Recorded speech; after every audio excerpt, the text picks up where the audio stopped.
And again, we have a situation where you've got a visually appealing character that fans immediately leap to. You know, he's all over the trailer and the promotions, and people say, yes, he's awesome.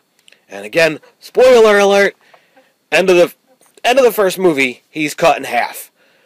Really? That's what you're going to do to a character that's this cool? First character to ever stand up to two Jedi in a movie, and not only stand up, but pretty much kick their ass. The only reason he dies at the end of the first movie is because he's beaten Obi-Wan Kenobi, and in true Sith-like fashion, he's got to stand over quote-unquote Obi-Wan's corpse and gloat. You know, because as far as he's concerned, there's nothing Obi-Wan can do at this point in time. He's hanging on for his dear life, and he's sitting there just sending sparks down at him to make him just fall, rather than doing a force push or just anything to just send him down to his death. But no, he's got to stand there and do the, I'm a bad guy, and I'm going to, So, Obi-Wan manages to, get a force jump, summon his lightsaber, and cut him in half. And we got this surprised, look on Darth Maul's face as the two halves of his body, fall down to the ground and, fall down through the shaft and, disappear into oblivion. So, again, if you're just watching the movies, that's the end of the story. But as I said, I've been watching the Clone Wars, and sure enough, they realized that, all right, well, we've got this character who was awesome, and we did away with him too quickly. And since we've got super technology, and we've got magic, and all these other grand powers, in the internet, and in the future, and, well, technically it's past, but whatever, in the galaxy here, we've got all these things. So we can bring Darth Maul back to life. So I sit back and I hear about, Darth Maul is brought back to life in the Clone Wars. Now, I very rarely watch TV when it's, live television, because it doesn't fit into my schedule. So I wait for DVDs and whatever. So, doing Clone Wars, via the DVD. And I hear about, Darth Maul. So I'm like, all right. Let's see, how long it actually takes for me to get to Darth Maul.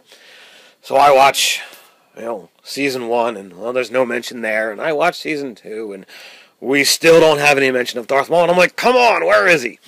So I watch Season 3, and they mention, it's like, oh, well, there's some spoilers, or not some spoilers, there's some teasing. All right, well, we got this going on, and, we're looking at this, and we're looking at that, and, you've got Darth Maul's brother that's, being introduced, and, all right, well, now we got Season 4. And at the end of Season 4, the last 2 or 3 episodes, you meet Darth Maul. And I'm like, all right, there he is. And he comes out in this, hey, I'm Darth Maul up top, and I've got this bulbous spider scorpion body, beneath him. He's totally fucked up in the head and whatever else. And it's like, all right, well, this guy isn't really Darth Maul. He's made from Darth Maul and whatever else, but he's psychotic and not the badass lightsaber fighter that, we really want him to be.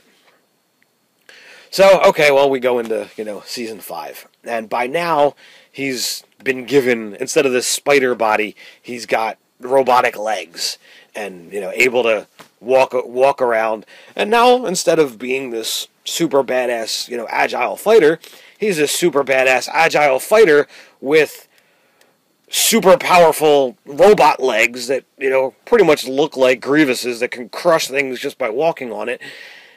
And his hip joints now have increased mobility, allowing for even more ridiculous fighting tactics.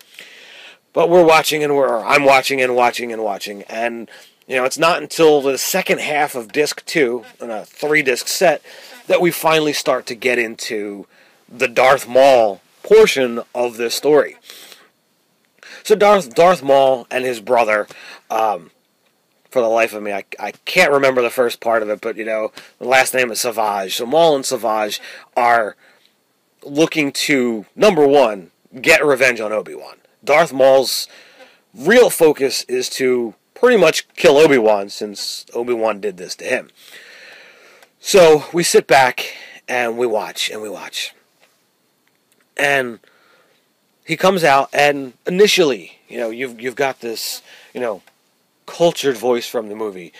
At last we will reveal ourselves to the Jedi. At last we will have our revenge.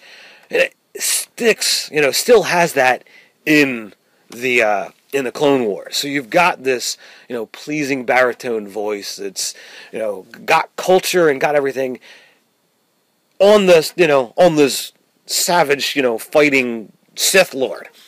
And then you've got his brother, who is 6'8" inches taller, stacked to the teeth with muscle, super, super badass, pairing, that have decided to set out on this, mission of galaxy control and ultimately killing Obi-Wan.